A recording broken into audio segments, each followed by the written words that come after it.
Psalm 22. I guess most of us know Psalm 23, the Lord's my shepherd, but I was a little bit surprised when asked if I would lead a devotion on Psalm 22.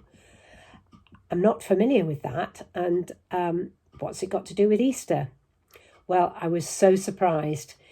It is prophetic and so much linked to the Easter story. It starts, my God, why have you forsaken me? Sound familiar?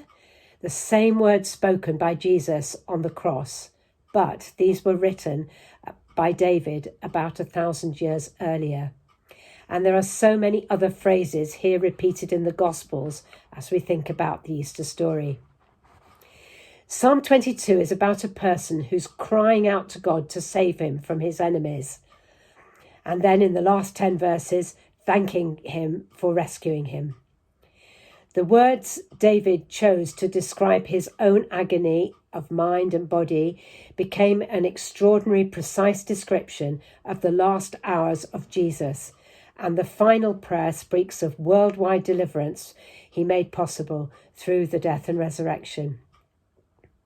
So in verse 1, David calls out, where are you, God? Where are you, God? When I'm suffering in so many ways, body, mind and spirit, where are you, God? Why are you so far away? And then he says, I cry out by day and by night, but you don't answer. Why are you silent? It's okay to tell God how we feel. Certainly David did, and Jesus did too. Then David remembers how God helped him and delivered his ancestors. They trusted God, and you heard their cries and you saved them. A bit of perhaps, well, why not me? Then in verses 6 and 7 and 8, David describes how he feels.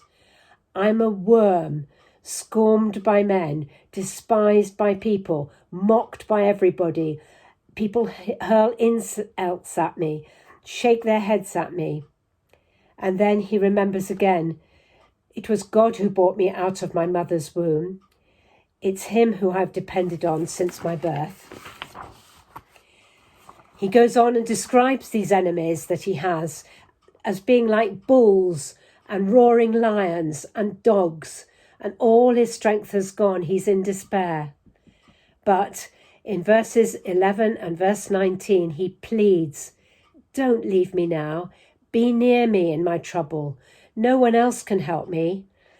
David is looking for God's deliverance and a change in his situation and in himself.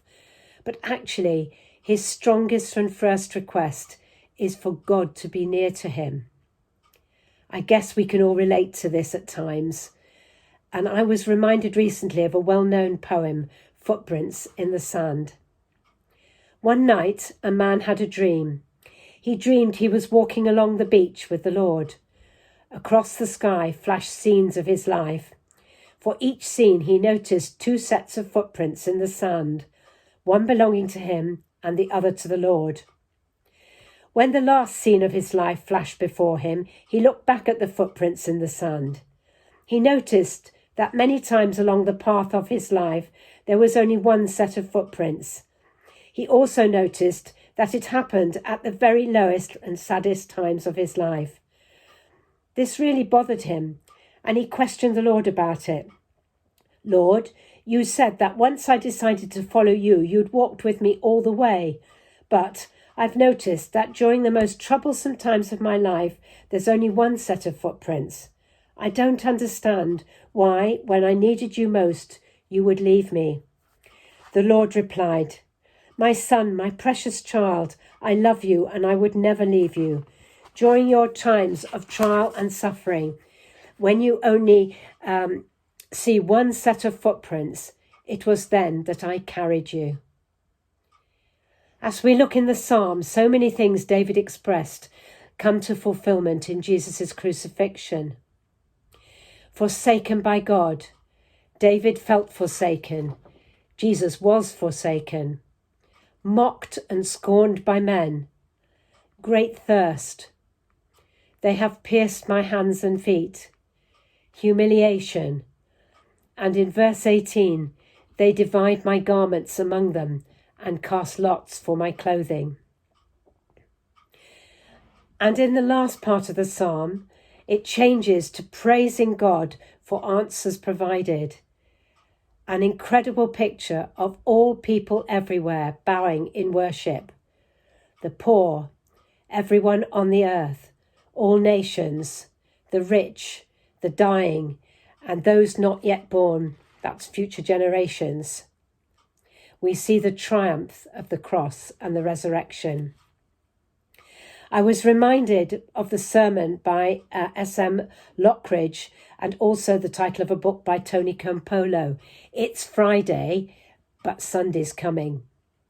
In February, I was in Burundi and I was invited to preach in a small town on the Congo border. This is an area of extreme poverty. It's on the shore of Lake Tanganyika, which is subject to much flooding. 3 years ago, the exceptional floods washed away many homes. Thousands are still living in UN tents. There's also been a war in eastern Congo, which has escalated currently, and many refugees from Congo are in this area. At the small but full church, they showed me where the adjoining building had been destroyed by floods. But none of this stopped the joy in the Lord. I understand that this singing and dancing happens each week, and it wasn't just a result of my preaching. It's Friday, but Sunday's coming. This week we have celebrated Good Friday and Easter Sunday. Hallelujah, he's risen. Happy Easter.